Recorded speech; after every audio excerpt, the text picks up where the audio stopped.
करण्यात आलं, त्यांना देशद्रोही संबोधण्यात आलं आणि एवढं केल्यानंतर त्यांच्याबरोबर बोलण्याची पंतप्रधानांची तयारी नाही आहे, त्यांच्याबरोबर बोलण्याची गृहमंत्र्यांची हिंमत नाही आहे। आज संपूर्ण विरोधी पक्ष आणि संपूर्ण देश पंतप्रधानांकडून आणि गृहमंत्र्यांकडून उत्तर मागतोय की अत्याचार तुम्ही का केलेत आणि कशासाठी केले। एका मंत्र्याचा राजीनामा घेतला म्हणून हा काही प्रश्न सुटत नाही, तर संपूर्ण सिस्टीम म्हणजे सरकार आता बदललं गेलं पाहिजे। मधल्या काळामध्ये आपल्याला कल्पना आहे की न्यायमूर्ती जामदार हे म्हणाले होते की त्यांच्याकडे म्हणजे भाजपकडे वॉशिंग मशीन आहे आणि कोणी किती गुन्हे करा, वॉशिंग मशीनमध्ये गेल्यानंतर ते धुतले जातात।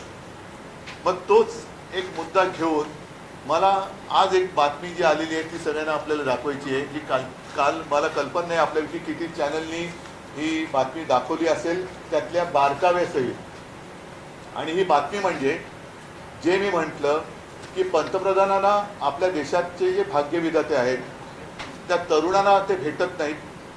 अगदी रात्री मध्यरात्री एकदम काय ते फ्रेंड्स म्हणून त्यांना इंस्टाग्रामवरून संदेश देतात। म्हणजे आता ही एक बघण्यासारखी गोष्ट आहे की कोरोनाच्या काळामध्ये जेव्हा मी फेसबुक लाईव्ह करत होतो तेव्हा मला जे उपदेश देत होते की फेसबुकवरून सरकार चालत नाही, आता इंस्टाग्रामवरून सरकार चालवण्याची वेळ आलेली आहे। एवढी यांची आता हालत खराब झालेली आहे।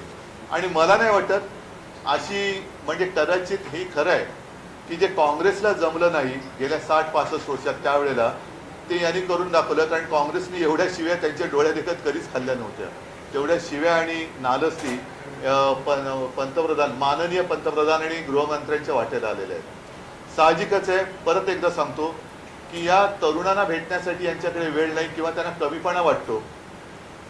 मात्र जे गद्दार